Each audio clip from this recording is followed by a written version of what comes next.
Salamat po sa pagtanggap niyo sa amin at dito nga po't nagkape muna kami para mabawas-bawasan ang aming antok. Habang nagkakape po kami at nagpakitang gilas po ang pamangkin ni Paring King. Ayan po, napakaganda po ng boses ng batang yan. Batang-bata pa pero may talent na.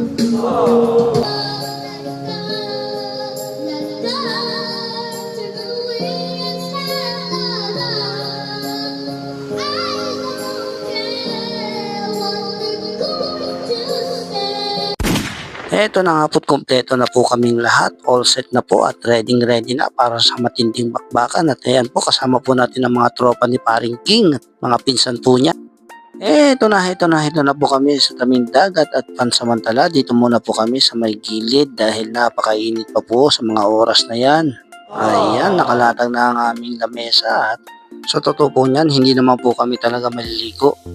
Simpleng inuman lang po yan at saka getting to know each other para sa mga bagong tropa natin dito sa Binmalay, Pangasinan.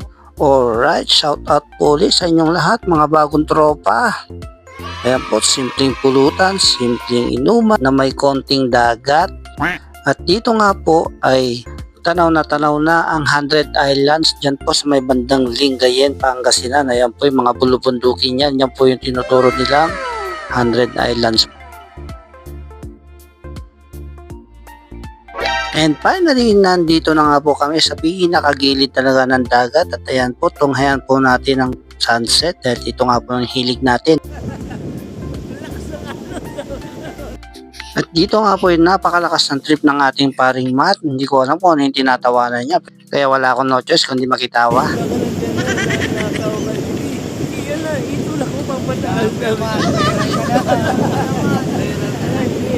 So ayan nga't nagsawa na si paring Matt sa kakatawa. Halina tunghayan niyo po ang napakagandang sunset dito. At ayan pa nga at nasama ko pa yung paa ni paring Jan. Perfect. At syempre, hindi rin ako magpapahuli. Kaya yan, nag-selfie na rin po ako.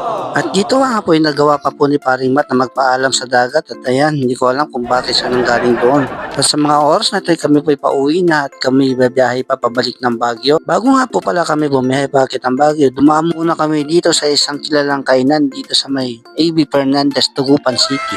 Umorder lang po pala kami ng half order na pigar-pigar dahil hindi po kami pwedeng magpakabusog dahil baka kami antukin sa pagbiyahe sa pagmamaneho ng mga motor namin. Dahil gabi na nga po, safety first is our top priority para makarating po kami ng ligtas sa aming uuwian. At dahil malapit ng maloobat ang aming mga gadget, hindi na po kami tatagal. Kaya dito, hindi ko na po makukuha na namin biyahe paakyat ng Baguio. Hanggang dito na lamang po. Ingat po kayo palagi. Maraming salamat.